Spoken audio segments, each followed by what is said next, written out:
Hold on, just wait there. What? But that's our garage. What's your name? I just want to get my dad's car out of the garage. Your name? Annabelle. Annabelle. No, your name's not down. You're not coming in. Who says? The management. Your parents. Dad! Esso Synergy Supreme Plus Fuels. Our best ever protection for your engine. Perfect for people who care about their car as much as we do. Claims based on current versus previous Esso Synergy Supreme Plus formulations. See esso.co.uk for details. LBC travel still very slow on the M25 clockwise from junction 5 at the M26 to the Clackett Lane services after an accident that happened earlier, but now a car's broken down within the queue, so that's just added to those delays. Very slow northbound to the Blackwall Tunnel after a car broke down earlier at the Woolwich Road flyover. Just before South Wimbledon Station, there's been an accident on the Morden Road northbound and there were queues on the approach. In Enfield, Silver Street remains closed both ways after a police investigation, and Whitehall is closed at southbound between Horse Guards Avenue and Parliament Square. LBC Travel, I'm Joanne Webb. Get your front row seat to the royal wedding tomorrow morning from 9 on LBC.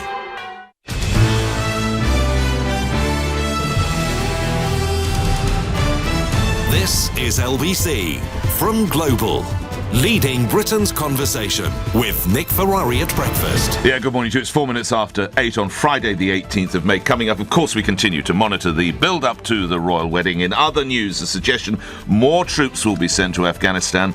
And can it be right? Theresa May has to concede concerning the customs union. Britain stays in until 2021. This is because of the tension over what's called the Northern Irish border issue. All those stories to come. But joining me in the studio now to take your calls, as I've mentioned on a couple of occasions, is the Commissioner of the Metropolitan Police, Cressida. Good to see you as ever, Commissioner. Thank you for coming in. Good morning to you. Before we go to the first call, it's not that long ago, and I imagine you and your colleagues would have felt it personally, that the headlines were reporting that the murder rate in London had actually exceeded what we see in cities such as New York. I say again, your officers will take that personally. Where are we now? What steps are being taken to address that? Well, you've heard about on the news a murder last night, so it appears, in which a young man, 24 years old, has been stabbed in East London. So, ghastly for his family and everybody affected. We will do absolutely everything we can to bring people to justice for that. And as you know, we're working very hard, taking guns off the street, taking knives off the street, lots of stop and search, arresting people, locking people up. The comparison with New York, I don't think, is terribly helpful. They had a couple of very low months. Subsequently, sadly for New Yorkers, they had, I think, 28 murders in 29 days. So they're now well ahead of us again. So we talk to New York a lot. They do some good things. They're interested in what we do. I'm not really interested in comparisons. What I'm interested in is bearing down on violent crime in all its forms. And my guys and girls are working very hard, and we need the public to help us in that. They're working hard politically. When was the last time you had a summit or a conversation with the Mayor and the new Home Secretary?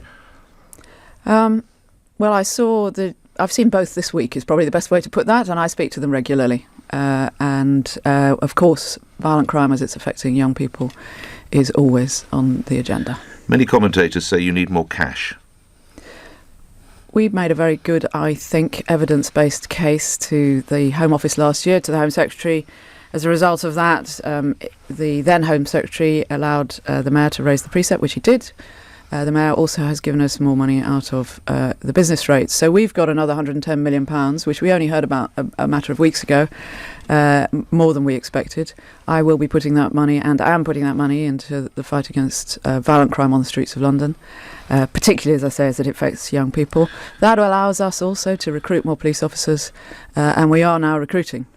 And my main message to people listening here is the Met is recruiting, and we want people to join us as police officers. Do you have a number of how many you're seeking to recruit? Well, in an average year, we would have to recruit about 1,800 just to fill the vacancies. Yes. We're a very large organisation. We have 40,000 people and 30,000 officers, so that's our kind of general churn rate.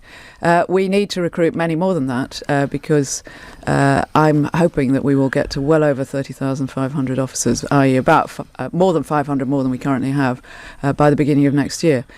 So broadly speaking, there's 500 extra officers you're looking at least, yes. 600 then? Could be more.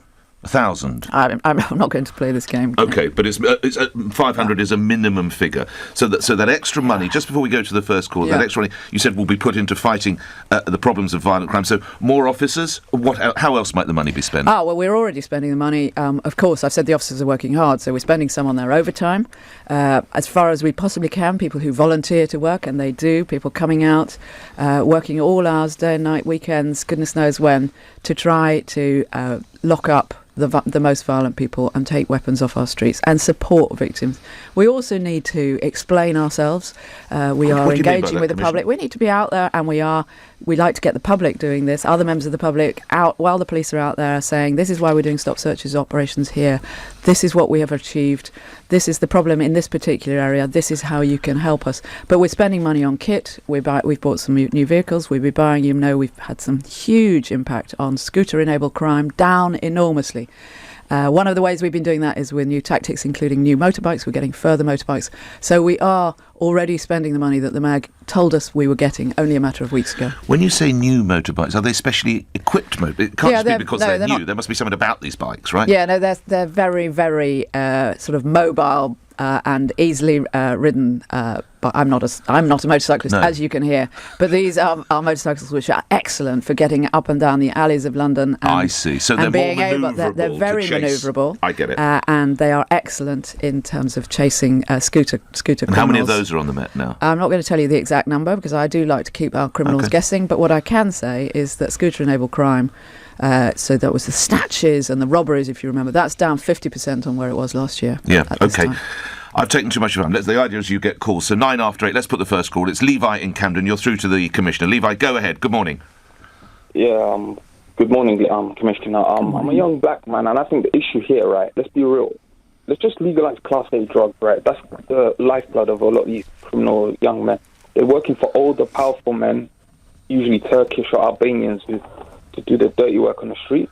That's what they're fighting for the huge profit, because unfortunately, economically, they cannot survive doing £7-8 an hour minimum wage when they can make £400, £500, £600 a day tax free, just selling Class A. Levi, don't go. I just want to put the idea: legalisation or decriminalisation of drugs. Where do you stand, Commissioner?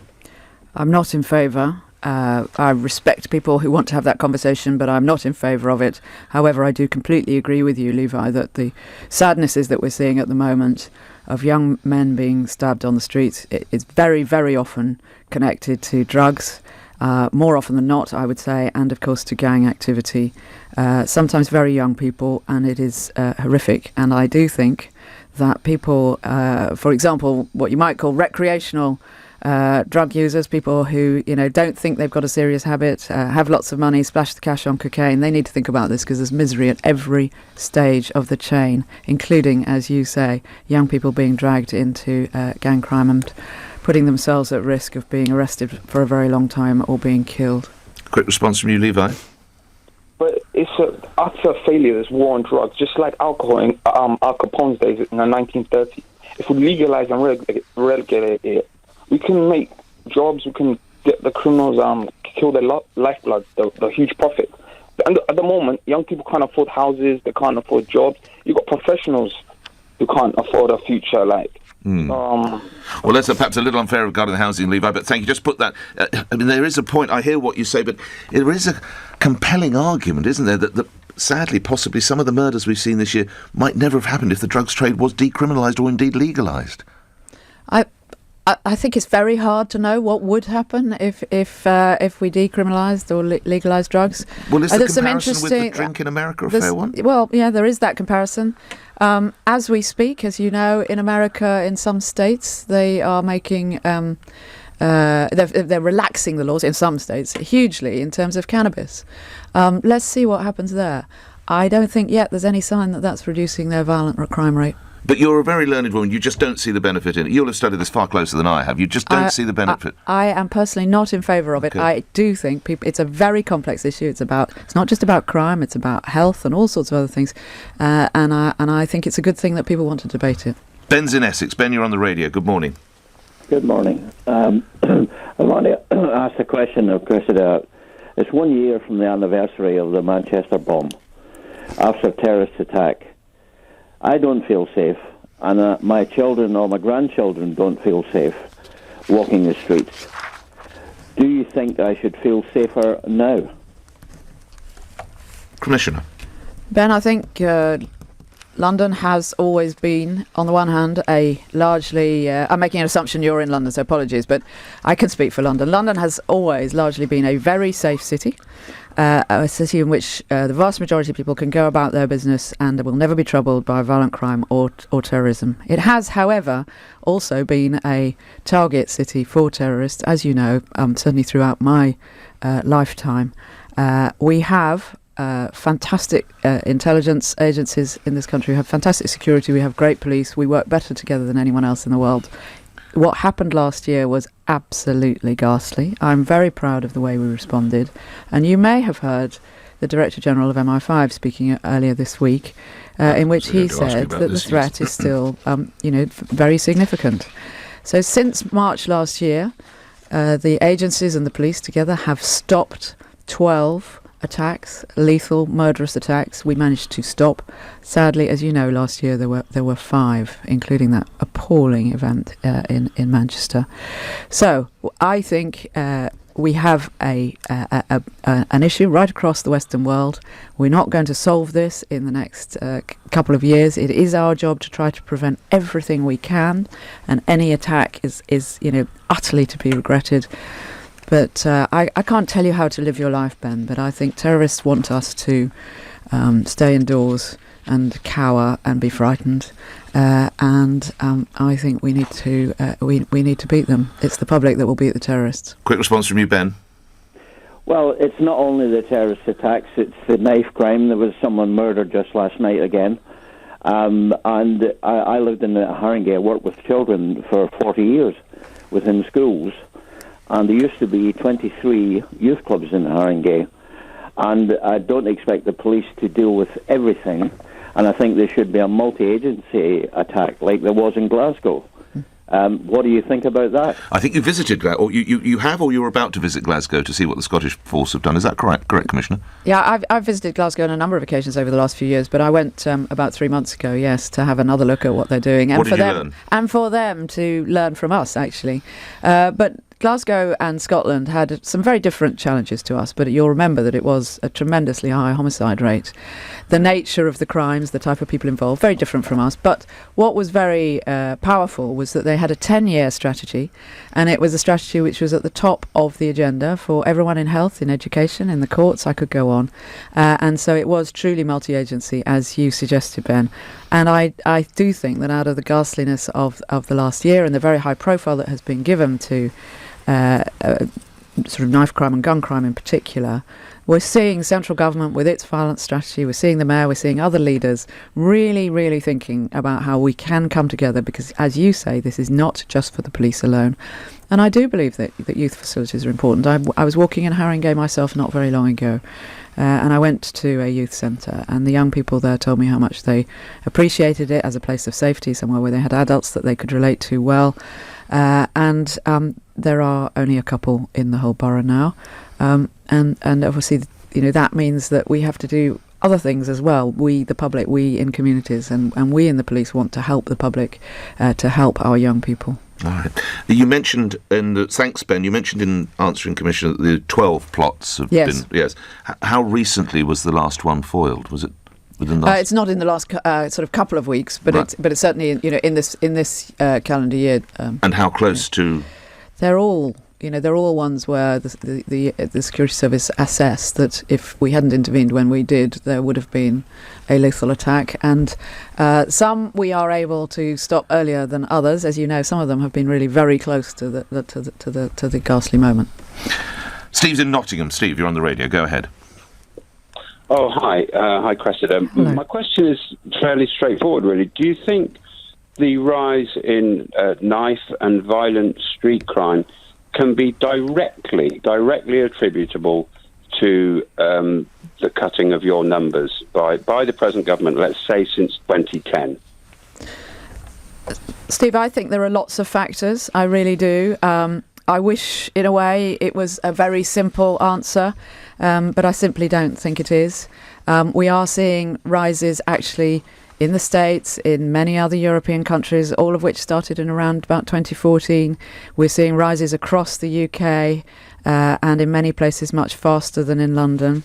London, of course, is a huge city, and as long as I've been policing it, there have been at least maybe 2 murders a week. At the moment, each one of those is very high profile, but we're definitely seeing an increase, and I think there's lots of reasons for it. There is a connection, as Levi said, with the drugs markets and what's going on with those, undoubtedly. I think there's been obviously some changes in people's financial and economic circumstances that affect all kinds of things that have an indirect or direct effect on young people. We're seeing the glamorization of violence. We're seeing social media being used to taunt other gangs, to bring violence about very quickly. There's a whole load of things. But of course, I'd be naive to say that the reduction in sort of police finances over the last few years, not just in London but beyond, hasn't had an impact. I'm sure it's had an impact. It's part of the issue. And that's why I'm very grateful for the new money that we've got, which we're getting on spending and investing in recruiting new people. And I think it will help a lot. Do you recognise the problem that seems to have originated in Chicago in the United States, and judges in the United Kingdom have commented the links with what's called drill music, Commissioner? And I have to say, my knowledge of drill music is like yours of motorbikes, I sense. I don't know a lot about it, but it is linked with a knot of murders in the US. Do you recognise that? I do recognise that. Sadly, Nick and I have had to look at quite a lot of drill music. You can access it, sadly, also very easily. Sorry, as a complete newcomer, what is it? Is it just celebrates violence? If you just get onto, you go onto your mobile phone or tablet and put in drill search, up will come a whole series of drill music videos. Showing what, very quickly, you will see that these are associated with lyrics which are about glamorizing violence, serious violence, murder, stabbings. They describe the stabbings in great detail with great joy and excitement often. Also obscene violence against women frequently talked about, but most particularly it is often, and we've seen this in London, we have gangs who make drill videos, and in those videos they taunt each other and say what they're going to do to each other, and specifically what they are going to do to who. And that's linked so in I'm in my Cress's gang, you're in Nick's gang. Yeah. I will say, Nick, I'm coming after you this week in street speak, and I'm going to put a knife in 6 inches. I've read about and this. then This is 10 in a other recent knives. attack in London, wasn't it? I do know about this. And it's obviously connected with this recent Do we ban attack in London. Well, I'm working, and I think the new Home Secretary will be as well, working very closely with social media companies to get them to think about what they can do about this. For us, if it's against the law, it's against the law and it ought to be taken down.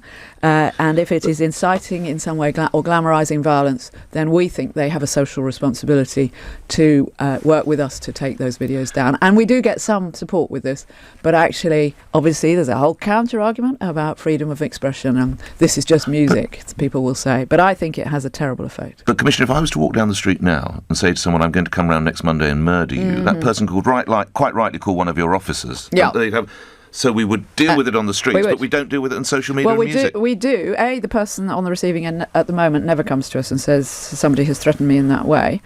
B, sometimes it's in code. C, very often it's said very lightly 10 times. You know sometimes how these gangs work. Occasionally somebody will be in one gang today and another one tomorrow. I'm going to kill you today, I'm going to have coffee with you tomorrow.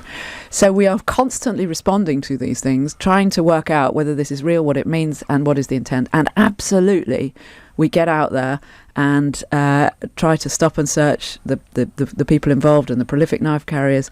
But we need evidence, obviously, to get somebody locked up. And what they say on the video may not be sufficient for a criminal charge. Steve, thank you. Raj is in Peckham, and you're through to the Commissioner. Raj, go ahead. Morning. Yeah, good morning, Commissioner. Morning. And good morning, Nick. I've been burgled twice. You've been sorry, it's a bad. Did you say you've been burgled twice, Raj? Yeah, twice over the Easter bank holiday weekend. Twice over the Easter bank holiday weekend. It's a shocking line. That's the only reason I'm repeating, sir. Yes, this right. And what happened with the police? Basically, on both instances, police failed to attend, and when they did attend 3 days later, they did not do nothing at all. In these circumstances, how can I have any trust in police? It failed to attend. It took 3 days to finally come round, and Raj claims did nothing at all. Commissioner. Well, Raj, I'm sorry you feel you haven't had a good service. I would be delighted to speak to you outside of this. Okay. There are certainly crimes where we will not be able, in the first instance, to attend.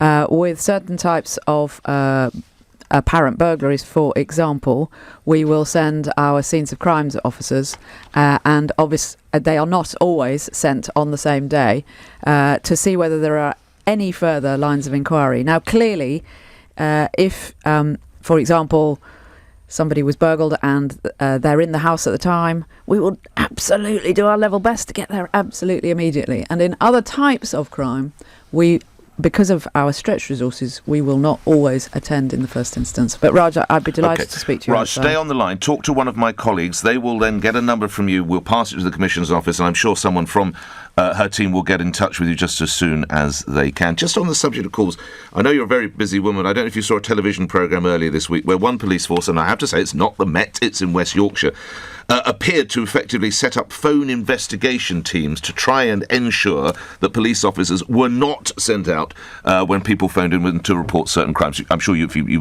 would have read about it if you didn't see the show. About it, yeah. Is that the way policing's going? What we have always done is had to prioritise, obviously, and use our people in the best possible manner.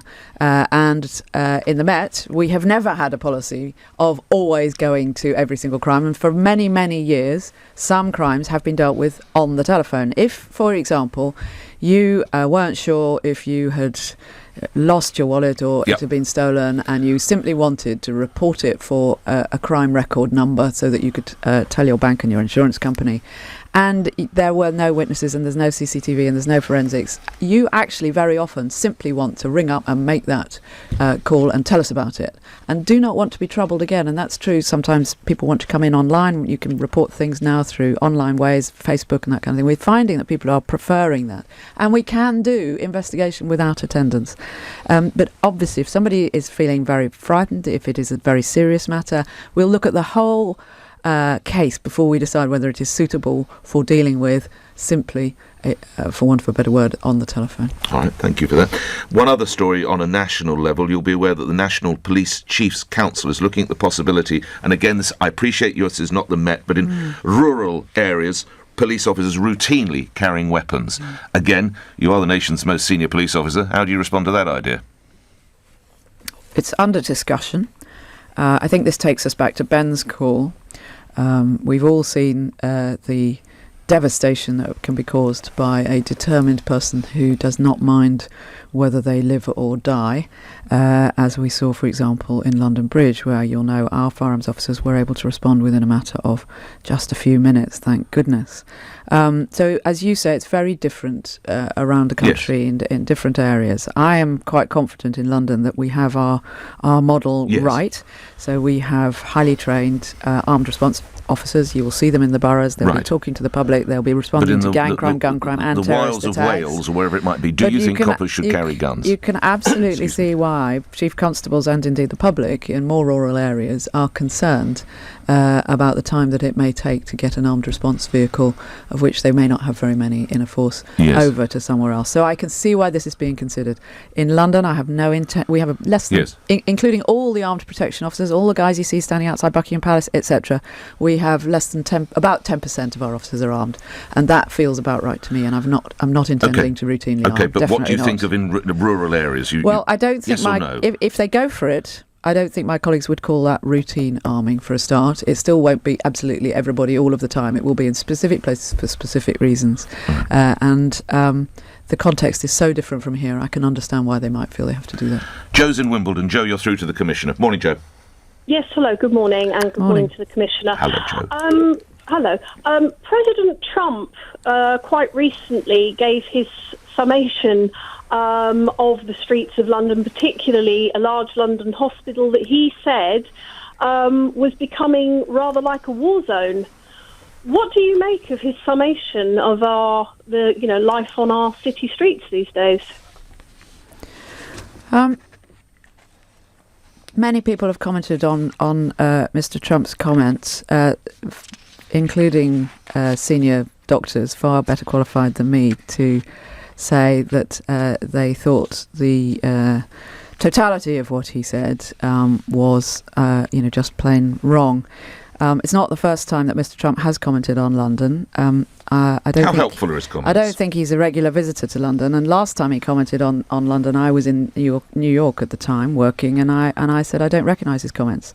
Do you recognise them now? Blood on the streets. So the other thing I would say is actually, he was comparing, I think, cities in the States, some of which have homicide rates 20 times, 30 times, 40 times, 50 times the homicide rate of London. So I just think we need to concentrate on what is happening here. And I have said I think violent crime is too high. I am very concerned about that as it affects our young people. And of course it is true that, in our hospitals there are frequently young lads brought in who have been stabbed.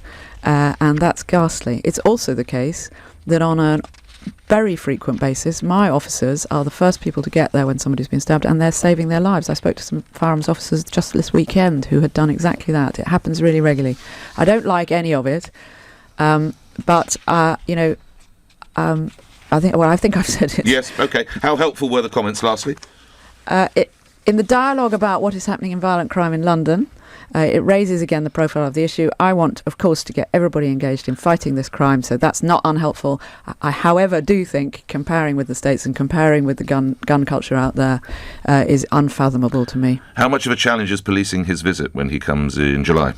This is London. People work in the Met 'cause it's the greatest diverse global capital city. We frequently welcome heads of state. We look after them. We keep them safe. Extra and of pressure course, for President Trump? If people want to protest, we will facilitate protest. That's what we do in London. So no extra. We're very used to it. There's no extra policing because President Trump is seen as a controversial. It'd be exactly the same if he was coming from Australia. It's the same level of policing. No, of course it depends. Yes. It always Well, depends. that's what I was driving at. Whenever a president of the United States comes, it's a huge operation. But he's a controversial president, Commissioner. That's what I'm driving at. So is the policing of a greater number? And this week we had Mr. Erdogan in town. Indeed. And every week. Mr. Modi was here 2 weeks before that. They all bring lots of protests. That's our job, to facilitate protest. Of course it takes officers. We're really good at it, and we need to get on with it. All right, let's get on with the final question. Abdul in Camberwell, you're through to the Commissioner. Go ahead, Abdul. Hi, good morning, Nick Ferrari. Good morning, Commissioner. Good morning. Yes. I just hear you saying that you wanted to recruit extra 500 police officers for the street of London. Yep. Or maybe more. To be quite honest with you, I don't think the London Met is accessible to ethnic minority people. Because about 2-3 years ago, I made an application form to join the Met. Meaning that I wanted to support my community, being part of the London Mayor, helping making our community safe. I went through all the procedures which I was asked to do online. I did everything. Good. And just to receive an email saying that my application form will not be taken any further without any further explanation. Okay. Well, let me put that, and I think, again, we'll probably hear from the Commissioner that she'll want to get one of her team to look at that. I need to say that I was privileged just before the Commissioner took over to take the passing out parade with the cadets at Hendon, and as I walked down the ranks, it absolutely mirrored what you see in London. It was an extraordinary cosmopolitan crew. So I have to say, I think they've worked darn hard at trying to address this. Let's see what the Commissioner says. Well, I agree with you, Nick. I'm very sorry, Abdul, you had that experience. I don't know, obviously, the specifics there, and we do need to look at that. We are recruiting again, and I absolutely want people from... we only recruit Londoners. We absolutely want people from ethnic minorities. As Nick says, we now have... on every single passing out parade I see, it's either 30% or 35%, i.e. a third of the people coming in come from black and minority ethnic communities. Many of them have fantastic language skills. They know London, they know their community, they want to help their community. All our new recruits simply want to come in and help the community and protect people, and we definitely want to be as accessible as possible to people from minority ethnic communities. And we recognise sometimes people may feel that there are extra sort of hurdles and barriers for them, and we will help people navigate their way through those barriers. So, Abdul, we will contact you. I will find out. But of course, sometimes, and I'm not saying this about you, Abdul, but it is the case that somebody who is interested does not in some way meet some of our criteria. But I don't know what that may have been in your case. Abdul, let's take your number. Final question from the email. This is from Rachel in Bexley. Earlier in the month, it was Hertfordshire Police with gender-neutral hats. Today, it's Leicestershire Police with special shoelaces to celebrate diversity. Is there any value to this virtual signalling nonsense? Well, I'd missed the shoelaces. Oh, yes, it's right, actually. Apologies. No, LBGT shoelaces in Leicester. Right. Yeah, 12 officers having a picture taken by Leicestershire Police, actually. I did see it. And then tweeting it out. So, is that what policing's about now? And, of course, past examples, wearing high heel shoes and painting their fingernails. It's not the coppering that I remember. So I take you back to Abdul's point. We need to represent the public. We need to be accessible to all our public. And we need people who may have had historically less trust in us to feel that we are a happy, safe place for them to work. Do we need a gender-neutral police hat? However, I do think, on occasion, I'm not going to comment on the specifics of what my colleagues have been doing at all. But I do think on occasion some of these things either go a bit far or are a bit expensive or get misinterpreted. But you know, Nick, that I have two priorities. One, bear down on violence. Two, keep and raise the confidence of all our communities. This is the greatest, most diverse city on the planet, and if I can show support from people from Abdul's community or LGBT communities and show them that this is a police service that they would be proud to work for and we'd be proud to have them, that's great. Would you wear a gender-neutral hat, Commissioner? I have not got a gender-neutral hat. No, right. You wouldn't be interested in one, I imagine. I have other priorities at the moment. Thank you, quite right. Lastly, the Mayor was with me last week. You cannot flog these water cannon. Do you want to hold on to them? I can't remember what the Mayor said. No, the water cannon have not been used on the streets of London, and it has been difficult to sell them, as you know. And they are not licensed for use in London. Therefore, there is absolutely no point in us holding on to them. And yes, I would like them to be sold if we could. You may as well scrap them. Sell them for scrap. No? I think we're at the end of the interview, aren't we, Nick? We are. Honourable Commissioner. Thank you very much. Thank you. And more power to you and the men and women who work under you. You're listening to LBC, where news is next. As you've been hearing, the Met Police Commissioner has told LBC she's hoping to recruit at least 500 more officers over the next year to tackle a rise in violent crime in London. Cressida says a recent funding increase of £110 million was more than the force